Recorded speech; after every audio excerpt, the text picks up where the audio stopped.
So Kevin Lee is scheduled to return at welterweight against Sean Brady, who is undefeated. I believe he's number 12 or 13 in the UFC welterweight rankings. Man, this is a great fight. I believe it is scheduled for UFC 264 July 10th.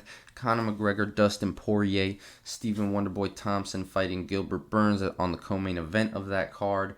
Irene Aldana fighting...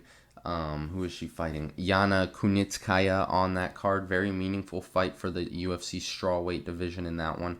And there's another great fight on that card as well. Let me see here. Who is on that card there? Sean O'Malley and Luis Smolka. So that's going to be a great card. And, man, Kevin Lee and Sean Brady. That's just, Kevin Lee has good grappling and he's got good striking. He's a very talented fighter, but man, Sean Brady's grappling has been proven to be very good. Successful in his last fight, submitting his opponent with an arm triangle. Like I said, Sean Brady has proven to have very good grappling. Can Kevin Lee overcome that? I mean, he did beat a guy like Gregor Gillespie. Like I said, this is a very interesting fight, and this will be very interesting to see where Kevin Lee is at in the rankings. I think he should be fighting at welterweight because he has always had a hard time making 55. He should just try to gain a couple extra pounds of muscle the right way, as opposed to trying to almost kill himself on the scale just to make weight, And so we'll see how he looks in there. He hasn't fought since March of 2020, where he got submitted by Charles Oliveira by guillotine choke.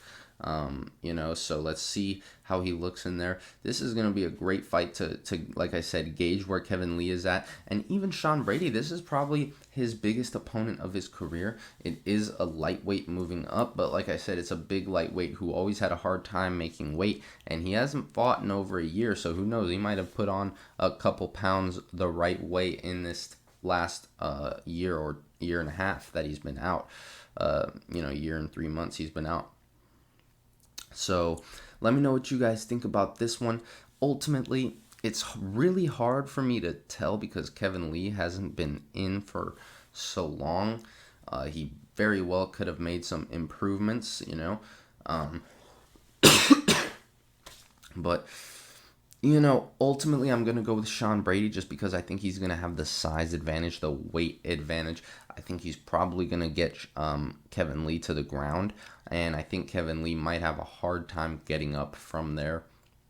And Sean definitely could look for a submission, but even if not, he might just control him on top and win the fight from there, grounding him out or something of that nature. But I would not be surprised if Kevin Lee came out and looked great. I mean, he's a very talented guy. Like I said, this one's very hard for me to pick, but like I said, I think Sean's just going to have a little bit of a size advantage, and he's going to use that against him in the grappling.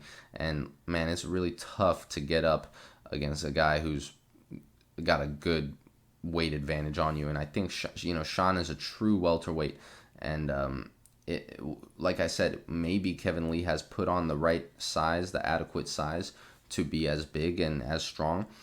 We will see. But I have not seen that in the past. Obviously, all his past fights have been at lightweight. That's what makes this so interesting, So let me know what you guys think. Like I said, very tough one to pick. But let me know what you think. If you like this video, leave a like. Subscribe for more videos like this one. And thank you very much for watching.